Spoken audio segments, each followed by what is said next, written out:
alam po natin na may malaking gagawin ng Panginoon sa buhay natin ngayong 2024. Let's claim it in Jesus' name. Amen. Ayan. Sige po. As we all know po, nasa ating first quarter po, ay ang pag-aaralan po natin is about knowing the Holy Spirit po. So, ngayon po, ang pag-uusapan po natin is one of the primary works of the Holy Spirit. Amen. So, basahin po natin sa Roma 8, verse 26 to 27. Gayon din naman, tinutulungan tayo ng Espiritu sa ating kahinaan, sapagkat hindi tayo marunong manalangin ng nararapat. Kaya't ang Espiritu ang namamagitan para sa atin at dumaraing sa paraang hindi natin kayang sambitin. At ang Diyos na siyang nakakasaliksik sa puso ng tao, ang siyang nakakaalam kung ano ang kalooban ng Espiritu. Amen. Sapagkat ang Espiritu ang namamagitan para sa atin ayon sa kalooban ng Diyos. Amen. So, sinasabi po dito na ang Espiritu ang tumutulong sa ating kahinaan. Amen po ba? So, sa mga mababasa po natin sa John 14:16 to 17, ay, 16. Dadalangin ako sa Ama upang kayo'y bigyan niya ng isa pang patnubay na magiging kasama ninyo magpakailanman. So, basahin ko po sa 17. Hindi ko pa na. Sa 17, siya ang Espiritu ng katotohanan na hindi matanggap ng sanlibutan, sapagkat siya ay hindi nakikilala ng sanlibutan. Ngunit nakikilala ninyo siya sapagkat siya ay nasa inyo at siya ay nananatili sa inyo. Ito nga po ang Espiritu na bigay ng Diyos na magbibigay sa atin ng patnubay, gabay habang nandito tayo sa sanlibutan. Kasi as we all know po na ang sanlibutan is andito nga po ang ating kaaway. Ang ating kaaway na laging nakaabang, laging nabibigay ng tentasyon. Tayo lamang po ay kung kakagat doon sa tentasyon na binibigay, na pinapakita niya sa atin. So kung nandun na sa atin ang Espiritu, magkakaroon tayo ng discerning spirit na laban na hindi pansinin ang Espiritu ng kaaway, kundi lawakin pa at paunawain pa at palakasin palalo ang Espiritu ng katotohanan, kundi ang Espiritu ng Diyos. Hindi po, ayan, so balik po tayo sa verse po natin.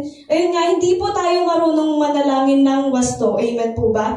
So, binibigyan tayo ng patubay ng Espiritu upang manalangin tayo ng wasto at tama. Amen. Tama po ba ang Biblia? Amen po, no? Dun sa start ng ating devotion, chapter 1 pa lang ng Mateo, nandun na agad, Espiritu na agad. Nandun na agad yung patnubay sa atin ng Panginoon na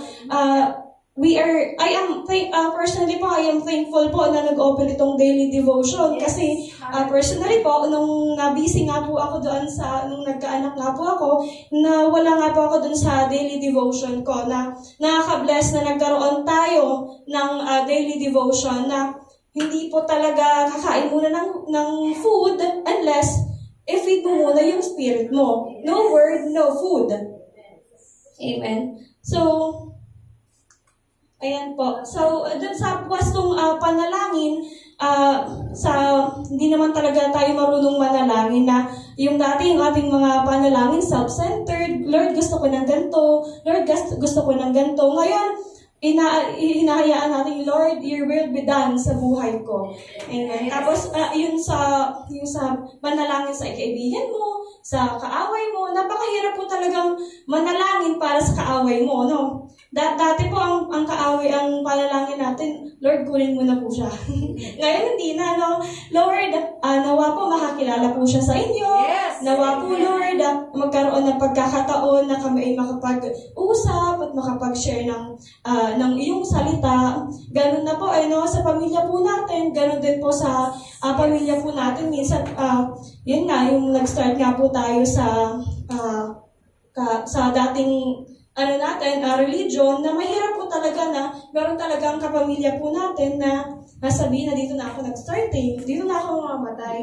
Napakahirap po, no? Pero sa tulong ng gabay at sa tulong ng Espiritu, na ipapanalangin natin sila, nakapag-share tayo, na pagpaunti-unti, as long as merong step na ginagawa ang Holy Spirit sa buhay natin.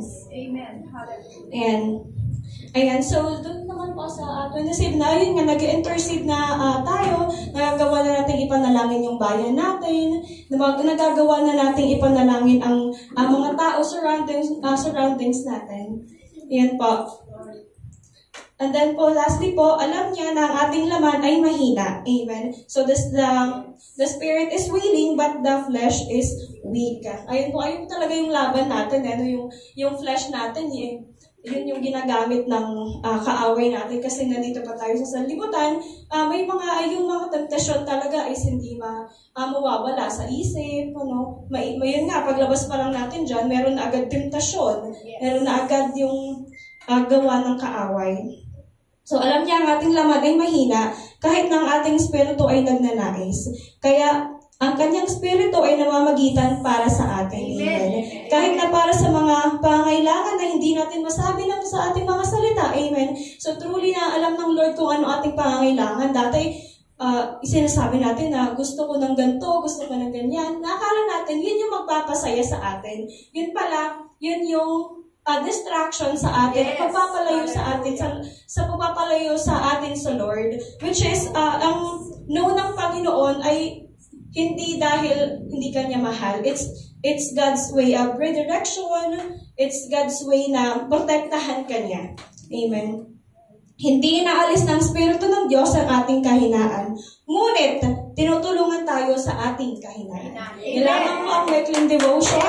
Thank you, Lord God, sa umagang ito. To God be all the glory.